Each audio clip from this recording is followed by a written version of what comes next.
voilà 9 heures jot na ba teg 3 minutes damay xiixat nag parce que dama doon dalal sama gan Ali Ngouille Ndiaye. loolu ñu ngi lay dalal bu baax a baax tonton Ali tey moom dama ne dama yàlla suturaal rek ma bañ la kii tey sama papa la sama xarit la wax dëgg yàlla ki may dalal tey moo tax tey damay mel ni rek kuy photo damay déglu rek ñu ngi lay dalal bu baax a baax. tey damay mel ni kuy photo tey dama dalal sama papa tey ah. moo ko war a laaj danga ko laaj. lii di tey damay mel ni kuy photo tey moom dama koy nangu tey très objectif damay mel ni kuy photo tey bàyyi leen tey tonton bi ba ñu pare. waaw damay téye tonton bi tey ba ñu pare tey non ton Ali laa koy woowee sax ton Ali. di la dalal bu baax a baax donc Aly Ngouille Ndiaye ancien ministre de l'intérieur maire de Linguère di la dalal ci plateau bi. mais merci beaucoup Dieynaba maa ngi tàmbali di leen nuyu waa plateau bi c'est vrai que xaw naa fi géej. waaw mais tàmm naa di leen seetaan. waaw léeg-léeg sax may intervenir. c'est vrai ci seen débat à partir de chez moi. donc di amaat mbégte di ñëw ci seen plateau. voilà. ana waa Linguère. waa Linguère ñoo nga fa. ana ñaar bi ñu ngi sant yàlla. loolu lay ñaar. loolu nawet lay am donc booy xaar ba nawet bii di ñëwaat incha allah ba ñëw Linguère lekk ci ñaar. voilà est-ce que Chérif xam na ñaar sax. kan ñaar waaw mën nga wax tamit nag xamal ni. est-ce que Malick xam na ñaar. Malick di baykat fii kat man ma di ajoor. est-ce que Cheikh Tidiane xam na ñaar. sama yaay mënoon ko. xam nga ko jolof la. ah ok donc c'est bon donc ay jolof. le plateau est complet. le plateau donc c'est un plateau de jolof. alors Chérif Malick Cheikh Tidiane ñu tàmbali waxtaan bi. waaw waxtaan bi ginnaaw bi ñu kilifa gi ancien ministre de l'intérieur ak yeneen ndomb tànk ci gouvernement nekk actuellement maire Linguère ci université lañ koy tàmbali ak crise bi nga xamante ni am na fa ba law sax ci yeneen daara yu kaw yi am na étudiant bu fa ñàkk bakkanam monsieur le ministre muy Abdoulaye Ba deuxième année médecine la nekkoon démb dégg nañ gouvernement bi réponse bi nga xamante ne apporté nañ ko ci li waraloon coow li du néggu leen nag fitna am ca université déjà nan nga jàngate situation boobu. waaw xanaa di am tiis comme ñëpp rek ci li fa xew di profiter ci antenne bi jaale ay waajuru ndongo bi ñuy wax Abdoulaye Ba. xale bi doon def deuxième année médecine je pense. te yàlla def mu des ci coow li. dégg ñaanal ko yàlla na ko yàlla xare àjjana jaale ko yaayam parce que foog naa ne yaayam mooy dund. di ko jaale aussi étudiants yi nga xam ne yi ñoo nekkoon ak moom notamment les délégués responsables naturellement aussi di ko jaale ki nga xam ne kii tey moo leen njaboote ci gouvernement muy ministre de l'enseignement supérieur ak le directeur général du COUD. c'est vrai que ñëpp gis nañu li xew en tout cas bokk xam nga jamono changé na toll na temps yu bari mën naa am duñu ko gis waaye léegi fi jamono toll ministre bi la muy toog di gis bureau la ñëpp di gis ndax image yi yaakaar naa ne ñëpp a ko partagé en direct donc boo ko partagé en direct nag c'est vrai ministre bi mën na ci am avis mais ñeneen aussi dañ ci am avis parce que li ñu gis rek kenn ku nekk ni nga koy interpréter donc di regretter violence bi fi am violence nag yàgg naa am mais toujours bu amee disproportion ba mu jur conséquences yi ci la coow li am mais bu tant que jurul conséquences yi du am coow yaakaar naa ne violence bi métti woon na la veille ci corniche bi ba xale yi jàpp ne am nañ trophée parce que man suivre naa image yooyu à partir de chez moi donc vraiment je pense que d'abord li ñuy njëkk a def rek mooy regretter disproportion bi am ci violence yi ba mu jur lii mënoon naa ñàkk nag aussi il faut le dire j'ai entendu hier les ministres communiquer en toute sincérité peut-être pas tout le monde il y a eu quand même des ministres qui ont fait une bonne communication le ministre des forces armées notamment et à la limite sax moom yaakaar naa sax boo bëggee dégg amu foon place objectivement mais je pense qu'il a fait une bonne communication à ce niveau mais les autres pour man am na ci notamment l'enseignement supérieur ak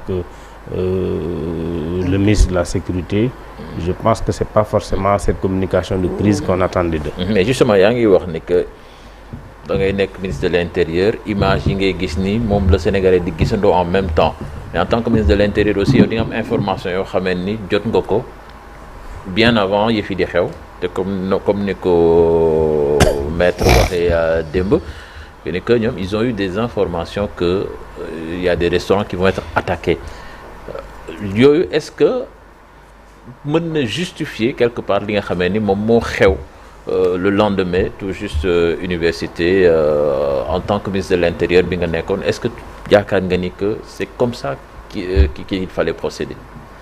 waaw xam nga ministre de l'Intérieur moom li may faral di wax rek da nga xam toujours da nga am information da nga nekk en avance parce que dafa am ñu nekk ci terrain bi ñu lay informer.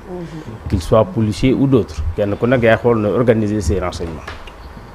ministre de l'Intérieur am na rôle bu am solo bu muy jouer ci loolu ci lii nii te jàpp naa sax que ne su ma xoolee ci sama expérience bokk na ci ki war a indi solution bi.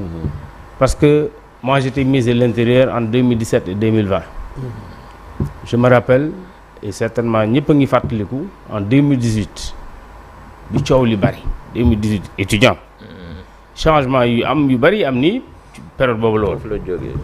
Quand il y a eu ces problèmes moi j'ai été en tant que ministre xamoon naa li fa xew parce que j'avais des gens qui m'informaient qui n'étaient pas forcément des policiers plus information mes policiers di jox. J'ai été saisi par les amicales en tant que ministre de l'Intérieur dont le maire également le maire le mouvement des étudiants républicains yi fa nekkoon. À l'époque je me rappelle bien les jeunes Khadim Bité et autres et ils m'ont demandé ma daje ak les amicales. Je les ai invités chez moi nuitamment. Je me rappelle ce jour-là presque toutes les amicales me trouvaient chez moi Anne-Marie Nas ñu discuter ma wax madame mu wutal leen reer ñu toog waxtaan bi ñu paree immédiatement la appelé le président Macky Sall ne jot na mu recevoir étudiants yi. J'avais pas informé mon collègue de truc parce que ça devenait un problème de sécurité de l'enseignement supérieur. Mais le président effectivement quand je lui ai dit il m'a dit mais je les prends. Il les a pris le lendemain invité ci le ministre. C'est là-bas qu'on a réglé le problème de ces fameux tickets-là. Ils sont arrivés à 250 francs globalement les 3 tickets. ci le président jël ay décisions parce que pour man il fallait le faire pour décrisper la situation. Je me rappelle en 2018 man je suis parti incognito à l'université au restaurant j'ai mangé là-bas et j'ai organisé également un match de football entre les policiers et les étudiants à Dakar Sacré-Cœur pour calmer la situation. Monsieur le ministre dogguma la mais li nga wax noonu on a entendu le premier ministre jamono yee passé il l'a pris comme de la capitulation. déedéet loolu dafa jàpp ni da ngeen. capitulé wuñu. waaw mais xam nga c'est des sax des fois du ñàkk aussi parce que il faut xam nga stratégie aussi loolu la xam nga bu fekkente ne da ngay dem ci combat ngay xeex ak koo xam ne kii te tey faut pas que ñu koy minimiser étudiants yi fi mu toll nii kenn xeexu gut ak ñoom gañe leen de. c'est depuis 68 dafa am fu muy toll il faut nga mën a jël les choses en main. même capituler garawul sax ci combat bu la leeree ne peut-être moo gën il faut le faire international tout simplement c'est-à-dire que aujourd'hui ce qui s'est passé par exemple ministre bi nee na dafa exploiter une information oui c'est normal parce que loolu mooy liggéeyam bu ko exploiter information boobu mais dafa war a jël matuwaay yi yuy tolloog wala yuy prévenir information boobu parce que bu ne damaa jël information ñu ne dañuy attaquer les infrastructures à telle heure mais na jël disposition pour que avant heure boobu gars yi nekk foofu ci di attaquer loolu. mais prévention bi mais loolu ça n'a rien à voir ak dem dem dugg ci biir chambre yi par exemple. C'est vrai il peut avoir raison en disant que am naa telle information mais est-ce que solution bi ñu jël mooy loolu.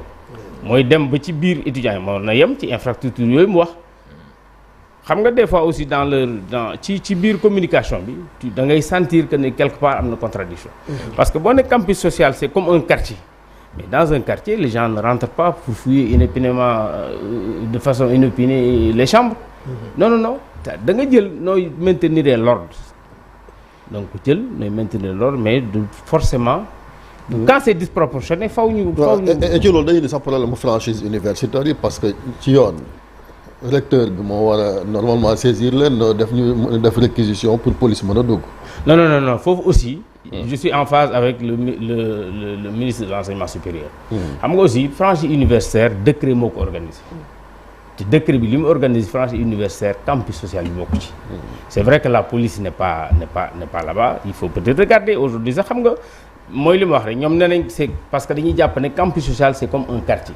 donc police war na fa mën a dugg donc police mën na fa dugg sans pour autant que mu am réquisition par contre bu ñu bëggee dugg dans le pédagogique là la réquisition est de mise c'est ça mais bii nii police boo daan seet bu xale yi daan dem front mais police day taxaw ci bunt bi di leen tere yi ñëw ci voie publique bi ñii di sànni xeer ñii di sànni ay grenade donc c'était pour prévenir que ñoom ñu génn ci biti mais du tax ñu egg ba ci heure bu ñu yeggee ba ci biir rek rawatina bu ñu duggee ci appartement yi ni muy mel ak xale yi fay ne parce que aussi policiers yi wax ngeen ko léegi ci avec votre invité ay ndaw lañ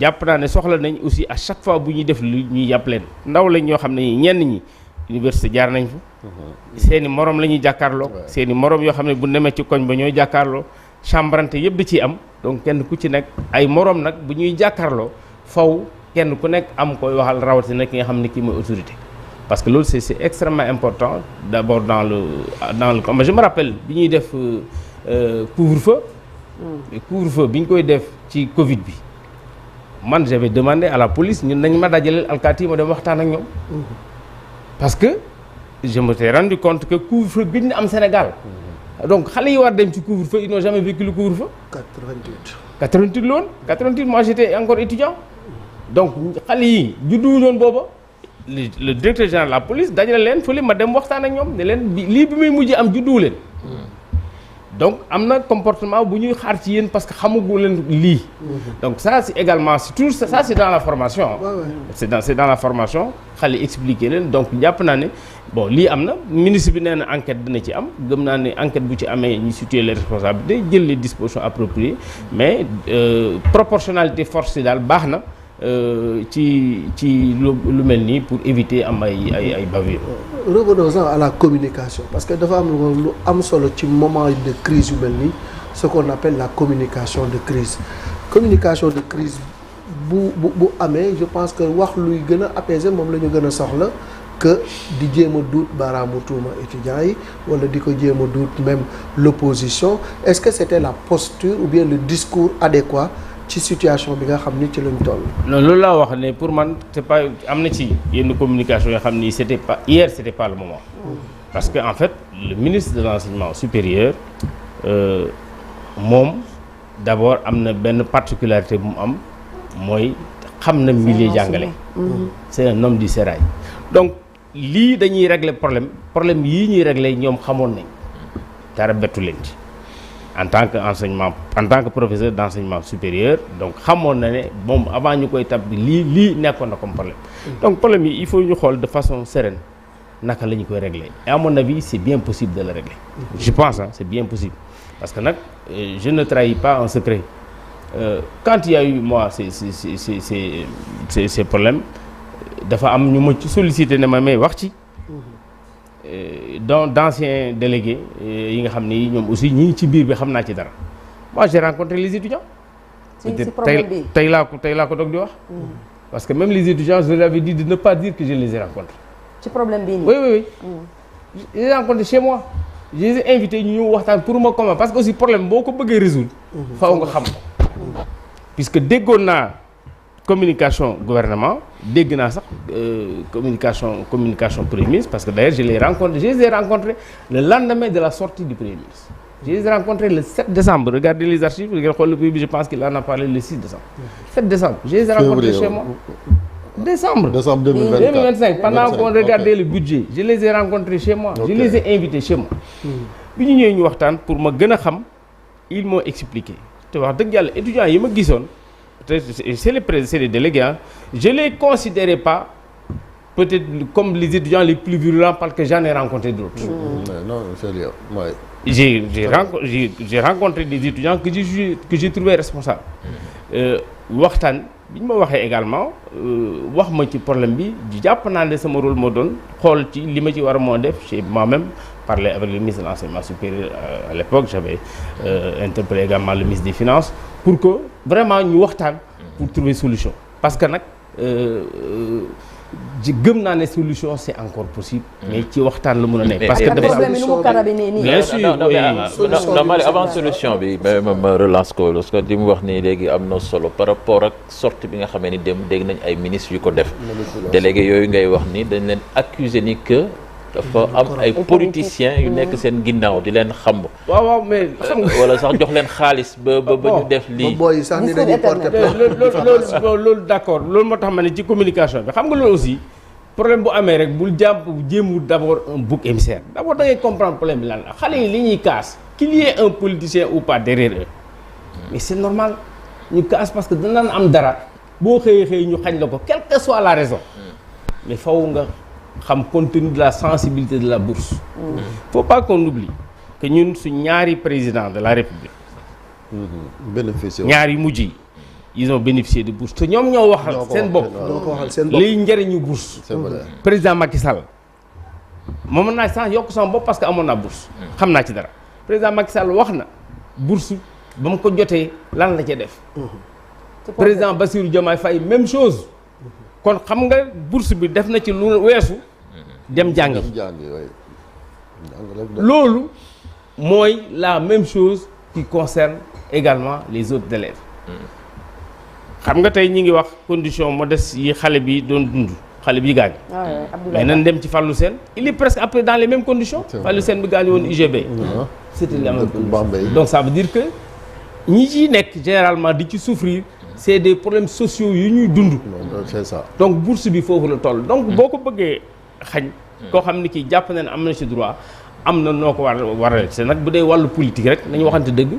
gëm naa ne bu dee wàllu politique. régime bii nii amul benn régime bu ci étudiants yi gën a fësal seen jàppale ko ñoom. mais le fait que nga dalal leen tout ça te kenn yéegu ko dans la discrétion est-ce que tamit suñu yégee loolu du ñu jàpp ni que non délégué yi il fricote avec les hommes politiques mais c'est pas non c'est normal c'est-à-dire que d'abord man jàpp naa ne mën naa leen a dalal parce que ña fa nekk étudiants yi daf ci am samay doom am samay jarbaat yoo xam ne ils sont concernés donc ne serait-ce que par rapport à ce rôle de père de famille jàpp naa ne war naa leen dalal mais man dama lay jox un exemple concret peut-être que ñu bari xamuñ ko mais man pendant plus de 10 ans j'ai hébergé plus de 100 étudiants à mes frais. Ouais. Donc 54 étudiants ici à Dakar pendant 10 ans hébergé laa wax de. dundal rek laa leen defu jox naa leen néeg jox leen lal avec canal ak gardiennage. def naa ko Saint-Louis mais ñooñu bu fekkee ne tey defatuma ko mais jàpp naa ne loolu lu tax ma def doon ko def te taxut sur le plan politique bi ma leen soxlaa woteeluñ ma. kon étudiants yi loolu taxul ñu woteel kenn.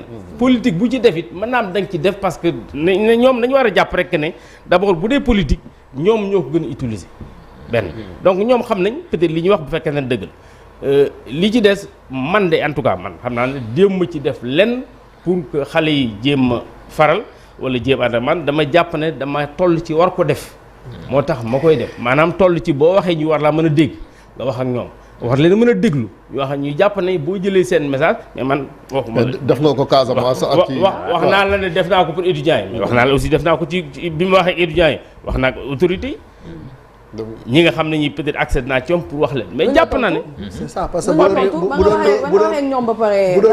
bu doon politique moo la tax a jóg doo informer ñi nga xam ne ñoo yor justement ni leen dalal naa étudiants yi lii laa wax ak ñoom bien sûr la tontu kilifa yi bon kilifa yi ñi ma ci mujj kilifa gi ma ci mujj wax dëgg yàlla bi ma ciy wax ak moom am naa ci waxtaan ak ki ñaari kilifa donc benn député du ñàkk sax dégg ngeen ko ci warul pour que ñu toogaat waxtaanaat tegaat les choses sur la place am solution peut-être aujourd'hui boo xam ne du intermédiaire am solution boo xam ne peut-être dañuy ñëw à long terme ñëpp xam nañ ne problème mu université c'est un problème très sérieux le problème de l'université c'est pas un problème qu'on peut régler entre quatre murs parce que c'est un problème qui concerne toute la communauté problème yi d'abord maîtrise yi master yi c'est le vrai problème mais master yi actuellement il y a d'abord le nombre ñaata professeurs ñoo fa créé ay master actuellement mais aucun ministre ne nous attaque parce que c'est le SAES mais il faut qu'on attaque ça parce que y a le problème de maîtrise il y a le problème des effectifs xale yi ministre bi wax na ko démb nii ci waxam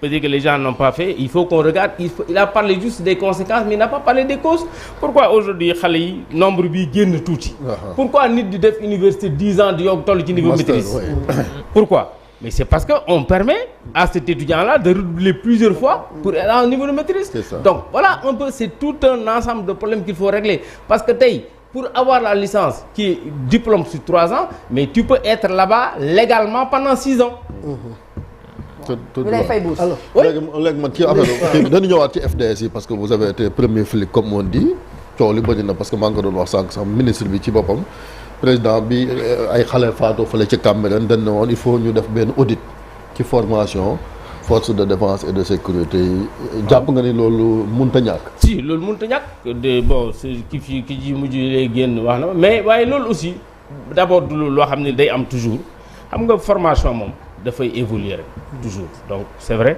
que policiers yi ñu ngi leen di former il faut que ñu continuer xeex yàgg naa am mais bu njëkk nit ñi ni nga koy gisee tey daawuñ ko gisee démb parce que maintenant tout le monde le voit bu xeex amee day gis en direct quand les policiers rentré dans le pavillon F la couloir bi ñu mujj duggee je me suis rappelé d'ailleurs que man 86 duggoon nekkoon naa presque ci chambre bi nekkoon ci pendant que j'étais en vacances ici boobu j'étais à Polytechnique et j'étais en vacances j'ai logé chez un frère bu nekkoon foofu noonu donc je me suis rappelé bi ma leen di gis ci escalier yi ñuy jàll ñun ñëpp gis nañu image yi donc ça c'était pas fajar c'était en plein jour donc tu disais que donc loolu yooyu mooy tax maintenant faw formation yi changé parce que léegi la ngay def bu njëkk ñu daan ko nëbb technologie daaw ko wane léegi technologie ko wane donc déjà comportement gis nañ également ñu téye benn man gis naa ñu téye peut-être benn xale je n'accuse pas parce que aussi dama comprendre un peu des fois dans le cadre du maintien de l'ordre xale yi ils peuvent être aussi un peu dépassés xam nga y a aussi le temps d'utilisation qu'on les utilise pour faire ça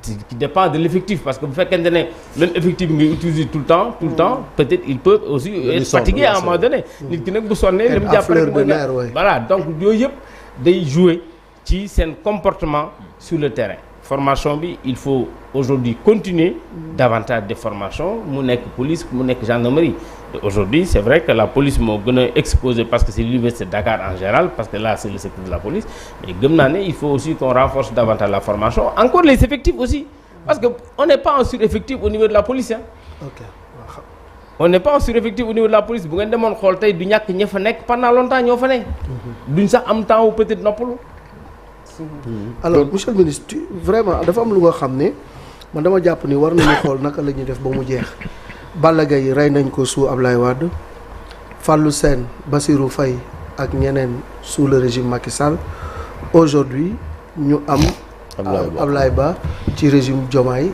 Sonko alors comment faire pour ne plus arriver à ces extrémités là parce que quand même tuer de l'étudiant dafa war a dakk bon enfin je dirais pas tuer de l'étudiant accident mën na indi étudiant maanaam bavure voilà mën na am il faut peut-être bu investigation amee danañ xool ndax étudiant bi dañ ko dafa dee suite à attaque bi ñu ko def dans sa chambre xam nga tey jii nii bu fekkente ne par exemple loolu la je prends juste cette hypothèse xam nga ki nga xam ne kii tey même bu fekkoon xale bi dafa nekk ci front dàq nga ko ba mu tëju ci këram yaakaar naa ne il ne constitue plus un danger à ce moment-là donc déjà dans la formation tu leur montres que kii wartu la nekk koo xam ne kii war leen sonal ngeen dem toppatoo ci keneen koo xam ne kii mi ngi ci loolu donc ça c'est d'abord la première donc il faut que la formation ñu mën ko def il faut également que la sensibilisation wax naa la étudiants yi ma gis nii man en tout cas je les ai sentis moins virulents que d'autres étudiants parce que quand même j'en ai connu d'autres parce que j'ai été quand même ministre de l'Intérieur pendant 3 ans et pendant ce temps-là au-delà même des discussions formelles que je faisais avec eux j'ai eu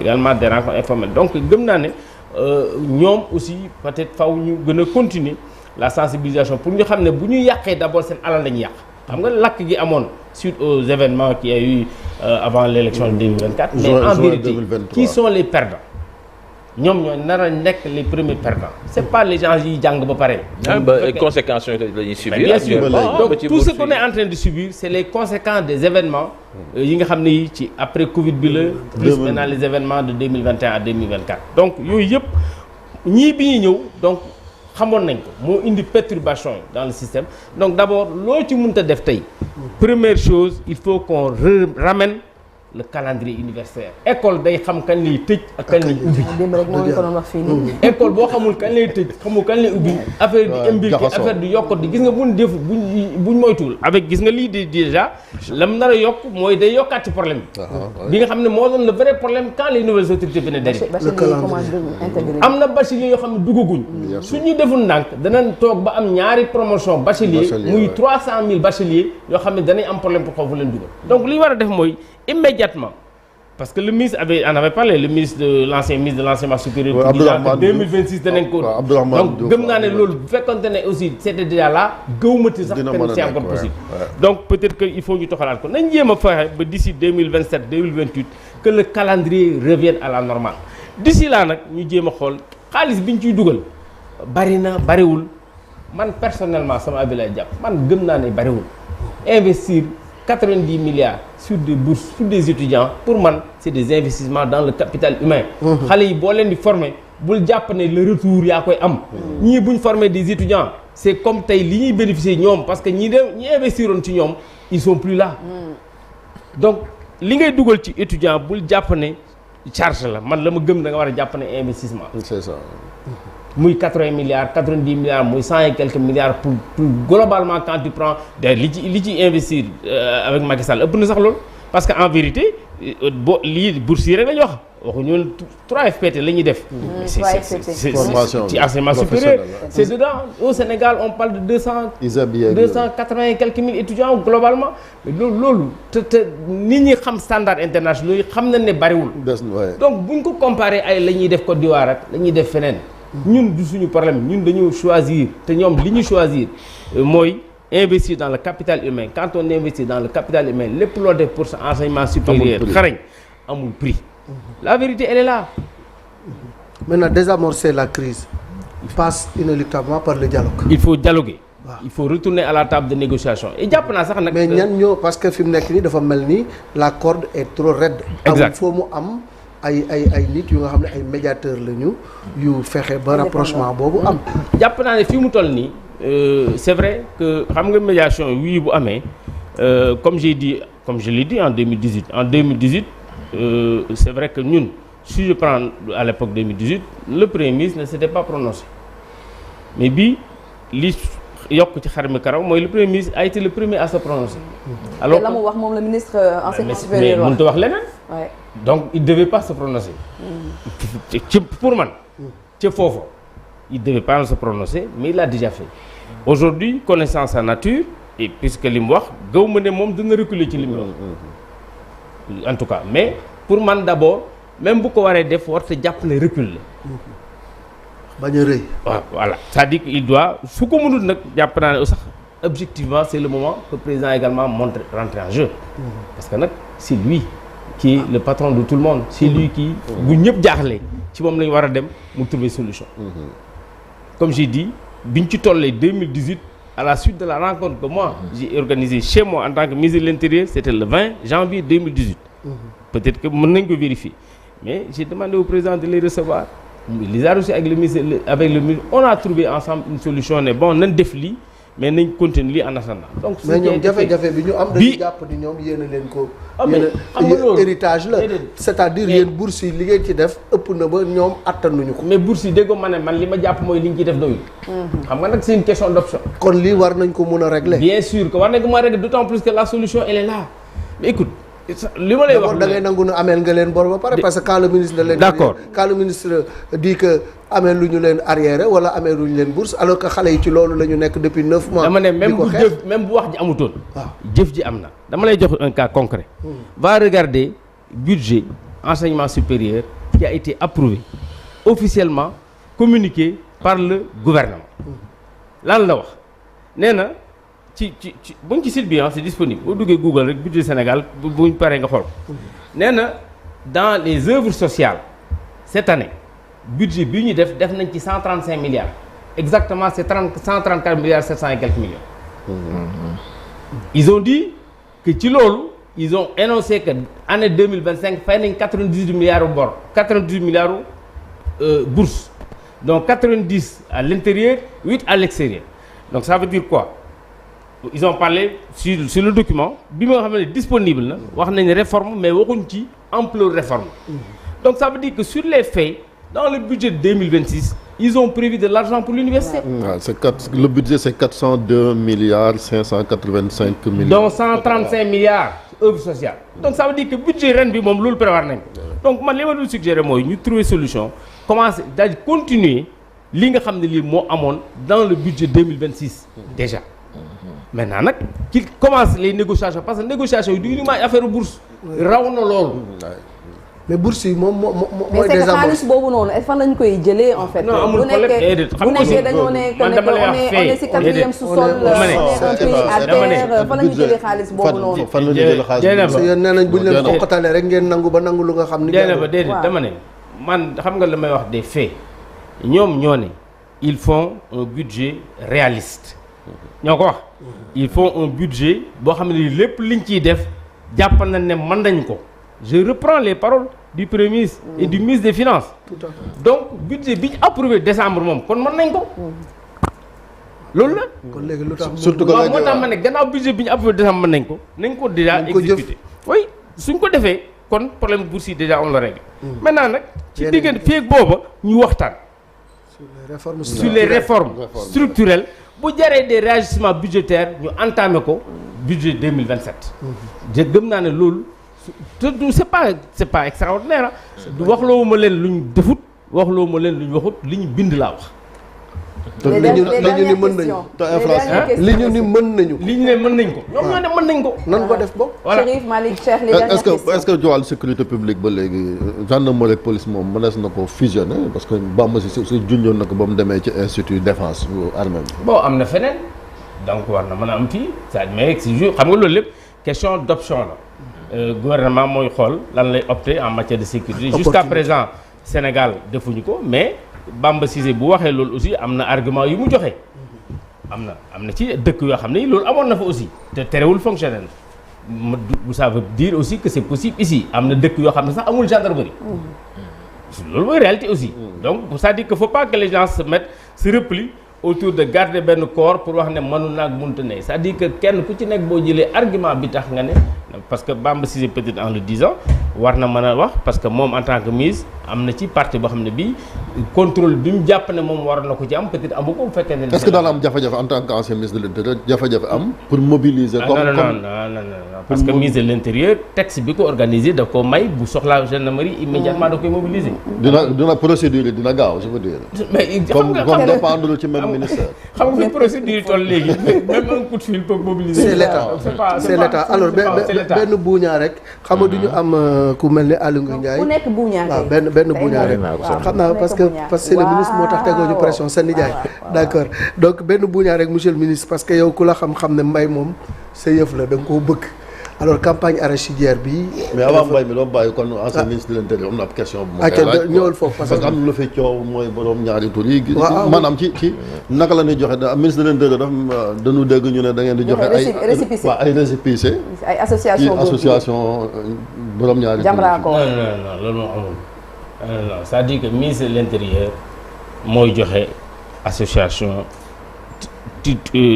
association yi parti politique yi ak ONG yi ñoom ñëpp moo leen di joxe en tant que ministre de l'intérieur am na procédure nag boo xam ne bi moo fi ne c'est-à-dire que même parti politique boo fekkee da nga ko bëgg a déposer da ngay déposer ci préfecture Dakar par exemple préfecture bi def enquête yi def enquête de police et tout mais dañ lay déglu xool ndax lii tax nga bëgg ko def moi j'ai été ministre de l'intérieur commissaire yi ma doon déglu am na si ñoo xam ne maa la nommé fañ ne terewul bi ma bëggee def parti dañ maa woo fekk si wu ma de je me suis déplacé moi-même dem fekki leen ñu enquête ñu ne mag ñan ak ñan lay war dem man ne jox leen seen i contact ñu dem enquête leen bu ñu paree def seen rapport ci laa jógee am sama récépissé donc procédure boobu la association du suivre association bu ci war a tegu ci yoon bu ci war a am da ngay tegu ci yoon soo tegoo ci yoon ñu jox la sa autorisation nga mën a exercer maintenant nag si dans l'exercice am na ci loo xam ne lii def nga ko lu dul yoon les gens peuvent te dénoncer bu boobaa aussi ministère de l'intérieur day def des investigations bu fekkente ne li nga wax am nga ci preuve c'est avéré peut-être que ñu nanguwaat sa agrément loolu yàgg na dañ koy def ci parti politique mën nañ ko def ci association donc duñ fi man en tout cas ba ma fa nekkee ak même après ak même avant gisuma fa benn association wu góor jigéen parce que faut faire la nuance mën nañ jox association am nit ñi ci bokk ci nit ñi am ku ci défendre benn cause mais ça ne veut pas dire que c'est toute l'association mais association wu góor jigéen wax dëgg yàlla gëw ma ne am na fi en tout cas bu ñu fi autorisé rawatina nag période ma nekkee ministère de l'intérieur mais jamono ji nu mu bëree quand même ni lan bëree ak mbirum góor jigéen non li mu fësee ngay wax. bari woon na dafa fësul woon. xam nga communication bi léegi mooy tax may wax bari na ci yoo xam ne yi yàgg na fay am xam nga bari na yoo xam ne yi yàgg naa am ci réew mi maanaam fii mbir mi toll ko woon moo tax peut-être lu bari daawuñ ko woon xam. léegi nag communication bi tax na ñëpp a ngi koy xam te it nag aussi faut pas se leurrer góor jigéen du lu fi bees kenn bëgg ko rawatina suñu société bi nga xam ne bii. essentiellement suñu religion yi fi nekk ba nga xam ne bi ça concerne plus de 99% des Sénégalais ñëpp ko dax kon mais communication fi mu toll moo tax lu xew ñëpp yëg ko ñëpp partage. mais criminalisation bi. oh criminalisation bi am na ñu ko plaider ñun jàpp nañ sax que ne bi ñu fi nekkee plaidoirie boobu bokk na peut-être lu mu jur pour ñun donc kenn ku nekk ak sa ngëm-ngëm dañ continuer plaider ko. criminaliser mais peut-être que on se posera tamit de façon objective pour dire est-ce que criminalisation bi mooy solution bi parce que criminalisation mooy lan mooy affaire bi def nga ko crime tout simplement c'est-à-dire ñàkk ko criminaliser terewul ñu punir ko l'acte en tant que tel parce que bu fekkente ne dañ koy tënk rek ñi bëri ñuy wax criminalisation dañuy jàpp ne peut-être l'islam li mu koy sanctionner ëpp na loolu te ñun nekkuñ dans un pays islamique mais loolu bu fekkente ne loolu la criminalisation aussi réglé wul loolu parce que l'islam moom li wax dafa leer suñu la ci jàppee rey te criminalisation du rey mais bon ça peut être des sanctions supplémentaires yuy tax peut-être am yuy gën a diis mais mën nga ko def it sans nga criminaliser sanction yu gën a diis comme ci code pénal parce que bul fàtte gis nga man sax li tax ma jàpp mooy gis nga am na ci yenn événement yoo xam ne yi yóbbu ko flagrant délit moo gën sax criminaliser parce que boo yóbboo flagrant délit ci bees bi waaw dina dugg ci opinion publique. voilà mais gis nga am na comme viol bi daf nañ ko ci viol mais on s'est rendu gis nga ci viol bi même chose ci bees bi c'est-à-dire sensibilité bi ngay am ci viol bi bu fekkee ne ci bees bi la nga xam ne lépp da nga ko mën a gis matérialisation bi mooy gën a métti fuuf boo ko defee instruction moo xam ne dina dem 6 mois les gens ont le temps peut-être d'oublier ou de pardonner xam nga Sénégal aussi dafa am société boo xam ne dafa am nu ñu bindoo dafa am nu mu tëddee donc yooyu yëpp c'est des éléments mais toujours est-il que je pense que il faut qu'on sanctionne mais à mon avis aussi il faut qu'on éduque.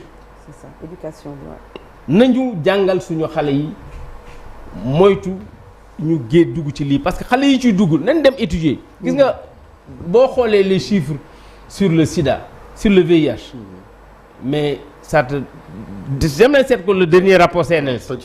xam nga dernier rapport CNLS dama jox quelques chiffres rek taux de prévalence Sénégal bi li ñuy wax 0,3%. ça c'est le taux national. xam nga taux du dara lu mooy un quotient. x divisé par y lam la jox mooy taux. mais taux bi boo koy interpréter le taux n'est pas le même. le taux de prévalence par exemple du sida dans certaines régions. est plus élevé que 5 fois supérieur à la moyenne nationale. boo jëlee certaines collectivités communautés boo seetee tey jii le taux de prévalence bi am.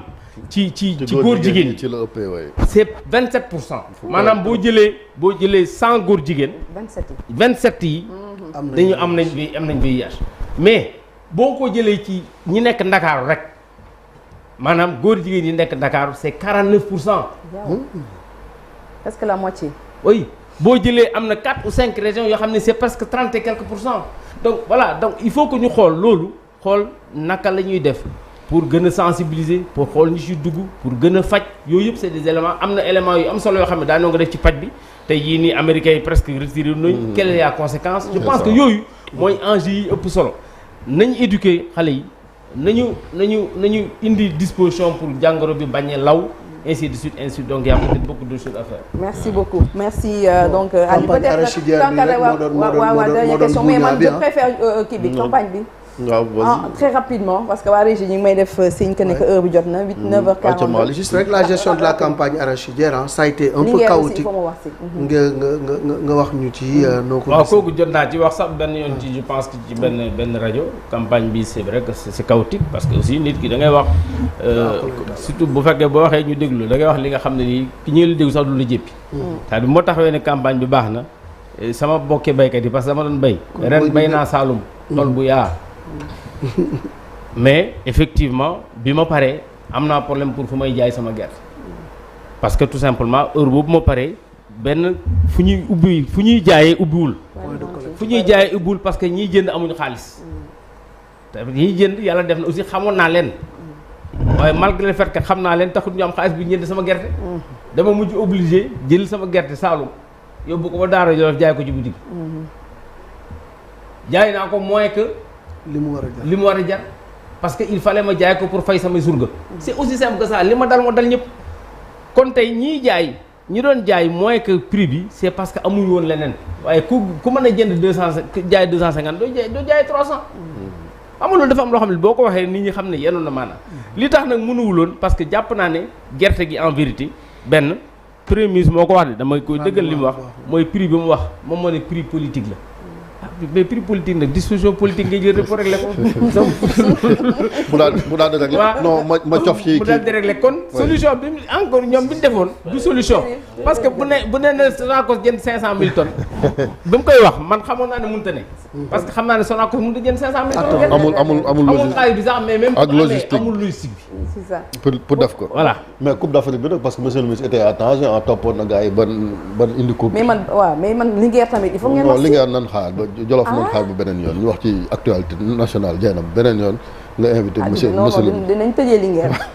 mais gis nañ la ca xew ba léegi ñu ngi xaar ba léegi parce que Maroc def nañ recours ci sanctions yi nga xamante ne nee nañ dañ ko war a nangu coupe bi ci Sénégal nos supporters aussi toujours détenus au Maroc coupe bi mi ngi circulé ci dëkk bi. d'accord mais ma tëj ci campagne bi rek wax ne la solution c'était l'une des solutions en tout cas moo doon encourager exportation bi parce que tey marché bi mel na ni faw ñeneen dugg ci donc peut-être ñii dugg nañ ci yéex nañ ci dugg parce que taxe bi moo doon problème bi yéex nañ ko supprimer nañ ko donc sant yàlla donc j'espère que maintenant li ci des dana jàll au moins ñu dabe duñ mën a am comme bu lépp tàmbali woon ci début bi Coupe d'Afrique bi nag wax dëgg yàlla d'abord dañ ci profiter féliciter vraiment ñi ci impliqué yëpp le gouvernement taxawaay bi ñu ci am également la fédération mais nag surtout vraiment le coach j'ai personnellement au téléphone pour le féliciter parce que moi j'étais là-bas seetaan naa match Lyon yëpp vraiment avec beaucoup de plaisir j'ai fait un mois de vacances oui